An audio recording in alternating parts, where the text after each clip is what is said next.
के उसे पत्थर युग में धकेल दिया है। पूरा देश अंधेरे में डूबा है, लोग बंकरों में छटपटा रहे हैं और अब ईरान की मिसाइलें उन बंकरों के अंदर घुसकर तबाही मचा रही है। इजराइल जो ग्रेटर इजराइल का सपना देख रहा था, आज खुद मिटने की कगार पर है। ईरान ने साफ कह दिया है कि अगर हमारी एक आंख फोड़ोगे तो हम तुम्हारा पूरा खानदान उजाड़ देंगे, और वही हो रहा है। आसमान का हाल सुनिए, 150 ड्रोन और 35 फाइटर जेट्स को ईरान ने मिट्टी का खिलौना बना दिया है। जब ईरान ने F-35 जैसे आधुनिक विमानों को गिराया तो ट्रंप ने बेशर्मी से कहा कि हमने खुद अपने विमान गिराए, लेकिन अब दुनिया उसकी बातों पर थूक रही है। आज आसमान में अमेरिका के पंख काट दिए गए हैं। उसकी टेक्नोलॉजी एक मजाक बन चुकी है और उसके पायलट छिपने की जगह ढूंढ रहे हैं। यह हार नहीं, अमेरिका के गाल पर करारा तमाचा है जिसकी गूंज सदियों तक सुनाई देगी। ईरान की 45 साल की तैयारी 26 दिनों में फूट पड़ी है। अमेरिका चाहता था कि ईरान के तेल पर कब्जा करे जैसे उसने दूसरे देशों के साथ किया, लेकिन ईरान ने उसका सपना चकनाचूर कर दिया। अब हॉर्मुज की खाड़ी में सिर्फ ईरान का राज्य है। आज अमेरिका हर देश से मदद मांग रहा है, हमें बचा लो, हमारी मीटिंग करा दो, लेकिन अब देर हो चुकी है।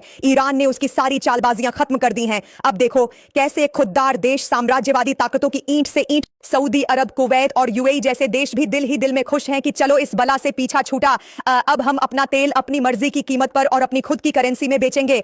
अमेरिका का डॉलर अब नाली के पानी में बहने वाला रद्दी का टुकड़ा बन चुका है। आज रूस, चीन और उत्तर कोरिया जैसे महाबली देश ईरान के साथ फौलाद बनकर खड़े हैं और अमेरिका की शामत आ चुकी है। दुनिया में तेल और गैस की किल्लत के लिए सिर्फ अमेरिका और इजराइल जैसे अपराधी जिम्मेदार हैं। आज इंसानियत का असली रक्षक ईरान बनकर उभरा है, जिसने साबित कर दिया कि जब जुल्म हद से गुजरता है तो उसका अंत भी उतना ही खौफनाक होता है। तुम्हारी लूट की दुकान अब हमेशा के लिए बंद हो चुकी है ट्रंप, और अब तुम्हें अपने किए का हिसाब एक एक पल का और एक एक बूंद का चुका कर देना होगा। ईरान ने तुम्हारी गर्दन दबोच ली है और अब वो तब तक नहीं छोड़ेगा जब तक तुम्हारा वजूद खाक ना हो जाए। डोनाल्ड ट्रंप, जिसे तुम एक छोटा सा शिकार समझ रहे थे, वही ईरान आज तुम्हारा काल बनकर तुम्हारे सामने खड़ा है। तुम्हारी नेवी जल रही है, तुम्हारी एयरफोर्स धूल चाट रही है और तुम्हारी इकोनॉमी आज वेंटिलेटर पर आखिरी सांसें ले रही है। अब तुम चाहे जितनी भी नीच चालें चल लो, चाहे जितना भी सफेद झूठ बोल लो, लेकिन कड़वी सच्चाई यह है कि 26 दिनों के इस युद्ध में ईरान विजेता बनकर उभरा है और अमेरिका अपनी पूरी जिंदगी की सबसे जलील और शर्मनाक हार झेल रहा है। अब फैसला हो चुका है कि दुनिया का असली बादशाह कौन है, और वह है खुददार ईरान,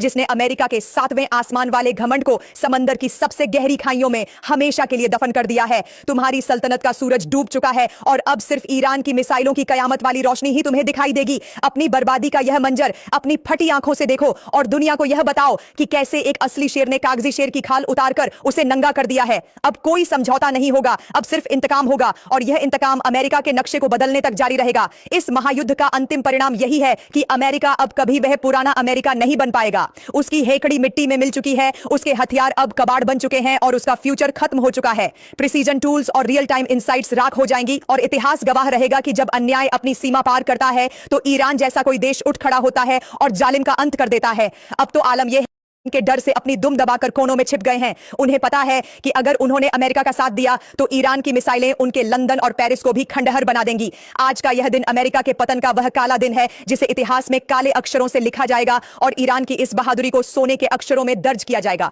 यह तो बस शुरुआत है ट्रंप, अभी तो ईरान ने अपनी असली ताकत का सिर्फ 10% दिखाया है। सोचो, जब वह अपनी पूरी ताकत झोंक देगा तो तुम्हारा वॉशिंगटन और न्यूयॉर्क किस मलबे के नीचे दबा मिलेगा। आज का ईरान वह ईरान नहीं है जिसे तुम डरा देते थे। आज का ईरान वह चट्टान है जिससे टकराकर तुम चकनाचूर हो चुके हो। अपनी यह भीख और अपनी यह शर्तें अपने पास रखो, क्योंकि अब ईरान खुद अपनी शर्तें लिखेगा और उन शर्तों पर तुम्हें नाचना होगा। आज इतिहास के सीने पर महाविनाश की वह गाथा लिखी जा चुकी है जिसने खुद को खुदा समझने वाले सुपर पावर अमेरिका का सारा गुरूर और उसकी सारी हेकड़ी समंदर की खारी लहरों में हमेशा के लिए दफन कर दी है। 26 दिनों के इस महाभीषण युद्ध ने वह खौफनाक मंजर दिखाया है जिसकी कल्पना डोनाल्ड ट्रंप ने अपने 7 जन्मों के सबसे बुरे सपने में भी नहीं की होगी। ईरान पर 16,000 बम गिराकर जो लोग अपनी पीठ थपथपा रहे थे, जो सोच रहे थे कि ईरान घुटनों पर आ जाएगा, ईरान सीज फायर की भीख मांगेगा और सफेद झंडा लहराकर सरेंडर कर देगा। अरे ओ दुनिया के जाहिल ठेकेदारों, पासा ऐसा पलटा है कि आज अमेरिका खुद नंगा होकर पाकिस्तान के पैरों में गिरकर गिड़गिड़ा रहा है कि किसी तरह हमारी जान बचा लो, हमारा पीछा छुड़ा दो, हमारा सीज फायर करा दो। सोचिए, जिस ट्रंप ने दुनिया को चीख चीख कर पागल बना रखा था कि हमने भारत और पाकिस्तान के ऑपरेशन सिंदूर को रुकवाया, हमने 14 जेट गिरवाए, जो ग्रीनलैंड और क्यूबा को अपनी बाप की जागीर समझता था, जो वेनेजुएला के राष्ट्रपति को किडनैप करने की धमकियां देता था, आज उसी ट्रंप की सारी मर्दानगी ईरान की मिसाइलों ने धुआं धुआं कर दी है। अब जरा अमेरिका की उस तबाही का वह रूह कंपा देने वाला मंजर देखिए जिसे देखकर पूरी दुनिया सन्न रह गई है। अब्राहम लिंकन और जेराल्ड फोर्ड जैसे विशालकाय युद्धपोत जो समंदर का सीना चीरकर चलते थे, जिन्हें दुनिया अजेय मानती थी, जिनके नाम से बड़े बड़े देश कांपते थे, ईरान ने अपनी खतरनाक सटीक मिसाइलों से उन दोनों जहाजों को जिंदा जलता हुआ कबाड़ बना दिया है। समंदर की लहरों पर आज अमेरिका की ताकत नहीं, काला धुआं तैर रहा है। पहले तो अमेरिका ने अपनी फजीहत छुपाने की गंदी कोशिश की, कहा गया कि लैंड्री में आग लगी है, रडार खराब हो गए हैं। लेकिन कब तक सच छुपाओगे? ओ दुनिया के सबसे बड़े झूठे ट्रंप, आज तुम्हारी 4 ट्रिलियन की इकोनॉमी खाक में मिल चुकी है और तुम चीन से कोसों पीछे गिर चुके हो। आज अमेरिका की औकात 1-2 कौड़ी के लाचार मुल्क जैसी हो गई है जो अपनी जान बचाने के लिए दूसरों की चौखट पर नाक रगड़ रहा है। तुम्हारी नौसेना आज समंदर की गहराई में मछलियों का चारा बन रही है और तुम सफेद झंडा लिए गली गली घूम रहे हो।